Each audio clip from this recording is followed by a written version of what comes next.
WNST, Towson, Baltimore, and WNST.net. I have put the purple rope lights away out on the WNSTV channel as well as our Facebook Live. And, I've talked to some people this week and said it's baseball season, kind of, but it's not really baseball. I mean, it is if you're cheating and you're sign stealing and your manager gets thrown out or, all that stuff. But it really is basketball season. And I even tongue-in-cheek on the way out of, gallows humor after you get your ass kicked the way the Ravens did on Saturday night, that I said to Luke, walking to the elevator, making our final walk, I said, well, at least we got the Terps on Tuesday night, out in Wisconsin. I'm sure they'll pave the way for interesting things, and not really. Robert Canady joins us now from Compass Point. I got to change my hat, dude. I'm not wearing my Compass Point hat, so I'm going to do that. I know it's been a little chilly, and we had snow on Tuesday, and then we had you out there doing 18 on Friday last week. But you've been doing the basketball thing, my brother, and this Maryland thing showed such promise early on. I don't know if there's going to be some sort of late flurry, but, dude, on my social media, they've become a punchline, right? Yeah, there's been a lot of that, just in the last, week or so with the little rough stretch they're going through, and it seems to be multiplying and everything. And, the loss Tuesday night up at Wisconsin where they couldn't get the ball in bounds, and then, lost on a three-pointer. That just kind of all culminating to this point, and it seems like a long time ago that they were ranked number 3 in the country. And we were talking about, are they a Final Four team? Now we're talking about, they sit right now. They sit squarely in the middle of the Big Ten standings, and here's the Big Ten for you this year. And I realize it's early, but here's the Big Ten for you right now. They're in 7th place. They're a game out of 2nd, and they're a game out of 13th place. So, it's not just and I don't know who they are or what they are. Right. I know I don't ever think they're going to get on a plane in the middle of February and land and get off to a 13-4 lead. You know what I mean? No, that Which, hasn't been their MO. and that really, I don't know what to attribute that to in regard to pacing, in regard to what they're doing before the games or when they get out there, but they are their own worst enemy every single time on the road. And as I said, I don't want to say it's a punchline, but it would be a punchline if they go to Indiana next week and they are winning 20-8 somehow 7 minutes into the game, because I don't know that that's possible. Yeah, it's, we've talked all year about how they get off to the slow starts and then they have the strong second halves. And, even though they weren't really behind the 8 ball against Wisconsin the other night, they still trailed at halftime, and then they got ahead in the late minutes, and you thought, okay, they got Callan, they'll get the ball in his hands and they'll pull it out, and it just didn't happen. And I'm usually the last one to blame coaching. I'm sure you're hearing all the. I've never heard you beat up a coach. Let me say that. I've been doing this on the radio with you for a decade, right? And and I see you out at Buckets and Birds and you're courtside at every game and like all this. I don't see you as a guy that wants to beat up a coach, and nor am I, by the way. I've got 30 years of track record on that. Yeah, because I've always been it's the players out there. The coaches hasn't missed a shot yet, but. At one point you got to wonder, if where there's smoke, there's fire, and you hear a lot about Turgeon's, game preparations and his, crucial, calls out of timeouts, and not to switch gears, but you mentioned the other sitting courtside, and I was the other day, and I saw Ryan Odom at UMBC just call a fantastic play on an out of bounds play with 0.2 seconds to go, and the guy got off a clean 3-pointer. They tie the game and they go to overtime, and I've seen that more and more from Odom, throughout the years, and I guess all this just said that at what point do we start talking about as the coach? And I think it's a fair question to ask at this point. But it's still the players out there, and they haven't performed. They're the ones missing the shots. They're the ones not getting the ball in bounds. But it's a real question as to what type of team they're going to be the last 2/3 of the conference season, and we'll find out. There's still 14 conference games to go, so it's not like it's the end of the world. But it's. We'll see what they do on these next couple games. Well, part of this is that they have some special players, right? And I don't anyone would look at Sticks and say that this is an NBA prospect. This is a big time Big Ten college basketball player. Anybody would look at Cowan and say he's hung around long enough the improvement part of this, you would look back to even Melo Trimble and the last couple of really good players that they've had around here and what they've accomplished and what they've wanted to accomplish, whether it's Diamond Stone, whether it's, just go through any of the names. I mean, just in this last year, the amount of turnover from last year to this year and how it's going to work. But, the Morcells, the Wiggins, these guys that have been around, Ayala, they need to perform on the road, and there's part of me that I see the coach getting beaten up, but, those are the guys missing shots the first day. Right, those are the guys that are turning the ball over. Those are the guys that aren't rebounding. Those are the guys that look sleepy the first 6-8 minutes of every game. I can't blame it on the coach for not giving a back rub, right?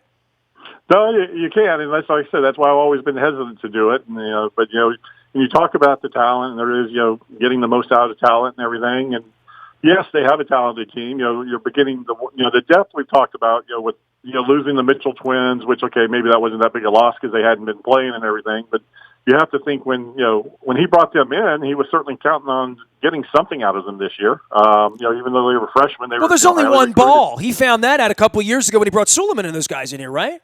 Exactly. Yeah. I mean, but not even to play a role. And they've got the big 3 or 4 out there with Sticks, Nyla, Wiggins, and Cowan. But beyond that, when even Wiggins and Nyla have been up and down the last couple of weeks. It's like one night one's on, one's off. But you rarely have seen during the stretch all 3 or 4 of them clicking. Cowan's going to give you what he's going to give you, and Sticks is probably going to perform. He has he's really progressed a lot. I think between his freshman and sophomore years, but beyond those two, they need. I haven't really seen the third person that's really going to pick up for him night after night. I thought it was going to be Wiggins, but it hasn't really been to what I had expected. So the talent is there, but you need to see a little bit more out of these top 4 or 5 guys. I feel for them to get where they want to be. Well, it's nice that you get rebounds, but when the other team doesn't miss shots, right? I mean, it's a whole different thing. Yeah, that is tough to get those, typically they've been a pretty good defensive team, and they actually played some pretty good defense against Wisconsin down the stretch, and created some tough shots against them, and. They put themselves in a position where they had to do that, right? And right. I mean, look, the Iowa thing's an embarrassment. I mean, the Seton Hall. I mean, the losses last month. And you and I didn't talk 2 weeks ago. You had some issues. I had some. I don't remember even what it was in running around. And if I would have talked to you at the beginning of the year, I'd have said, well, let's get into the groove with Indiana and Ohio State, and let's see how that goes, and let's see, how this thing begins. And you'd say, well, maybe they were just asleep, end of the term. I'm sure they had school, they had things. It was Christmas, they had a break, they had time off. The gyms were lonely, the disappointment of the first one led to the second one, whatever. But now on the back end of this, they're going to go through all of this again every time they get on a plane because this has been a bad week for them. Yeah, absolutely. And this is what we talked about back in December. We said, how are they going to perform when they get on a plane and travel out to the Midwest, whether it's Wisconsin or Iowa, on a cold January night? And Tuesday night was a perfect example of that. They just they didn't show up, they didn't perform, and that's there's a lot to be said now. The Big Ten this year is a very good conference, and going on the road in the Big Ten, I think it was Tom Izzo. I think I've heard say in the last kind of put it pretty well. He said recently in the last week or so that the Big Ten is the best and the worst conference this year. He goes, it's the best conference for home crowds, therefore it makes it the worst atmosphere to play on the road for any team. That. Hey, I watched the Michigan State Purdue game, so you right. I said it probably came right after that game. Yeah, my wife was in the hospital all day, and I put it on and I watched it, and I was like, wow, man! Like, I have been to Purdue, I've been to Mackey. I even said to my wife, I'm like, this is the place I told you if we ever get stuck in Indianapolis and there's a game, we should get in the car and go back because it was that awesome. I mean, like, seeing a game at Mackey was incredible. Izzo didn't like it very much the other day, so. No, yeah. So it's like I said, it's still a long way to go in this conference season, and we'll see. I guess the important thing is that when it's all said and done, that they get one of those, top 4 seeds and get the double bye, going into the tournament. And I guess the more important thing is how are they playing going into that? And we'll see how that remains. But that's what everyone generally shoots for is, to be one of those top 4 seeds in the tournament. And so you don't have to play the extra game. And there's still time to accomplish that. And it'll be, it'll be interesting to see them, in the next week if they're able to bounce back and how they perform. So we'll be watching that. He is Robert Canady. He is Buckets and Birds. He's at Compass Point. I got the hat on right now. The weather's kind of been okay, right? Like for golf, right?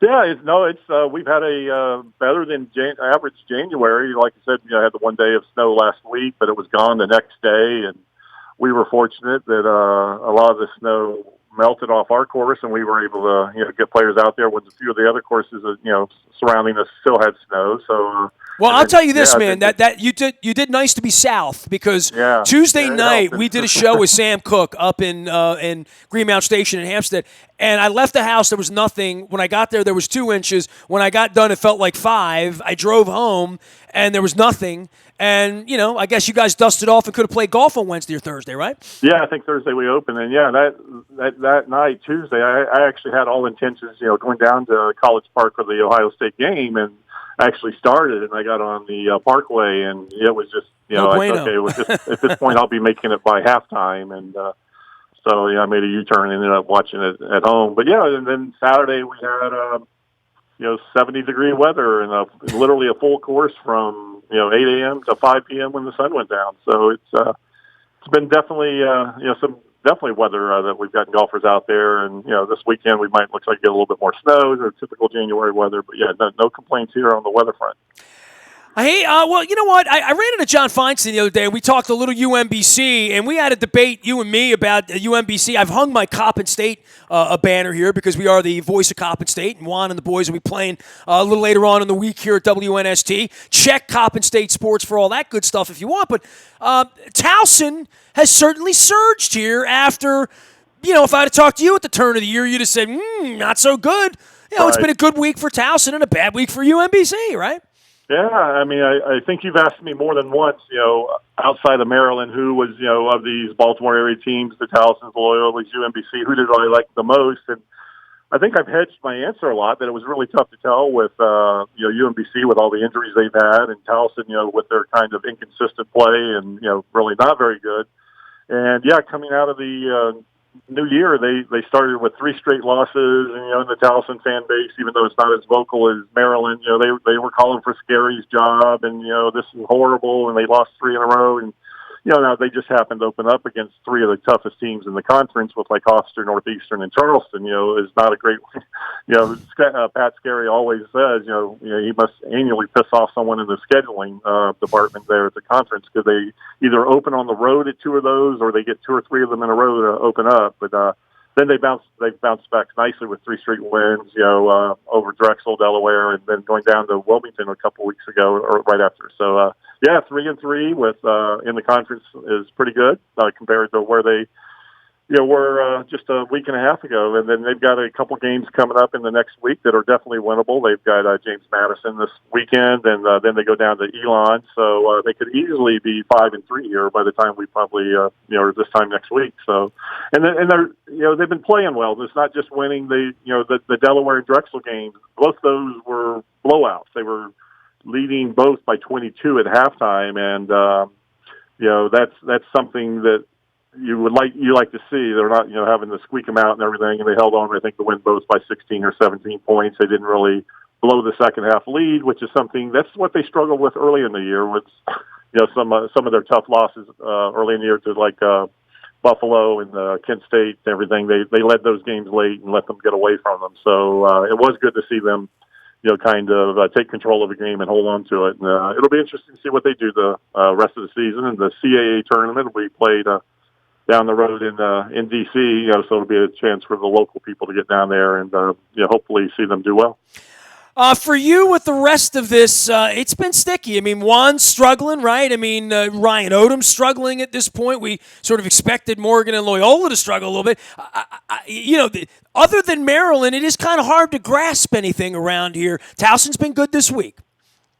Yeah, it has, and I saw UMBC Saturday, this last Saturday, and it was against Vermont, and it's never a shame to lose against Vermont. But it was a game that they kind of got behind early. They made a run and got back to within a point. And you're thinking, okay, and then it's one of those things where you fight back so many times you just can't get over the hill. And playing against the defending champion of the conference, and always a well coached team. And again, it's an old story. They're playing shorthanded with they've lost several guys for the season, and I talked to Ryan about it after the game, and to his credit, he immediately blew that off. He didn't once use that as like a pity party or an excuse, and basically just we have to play better.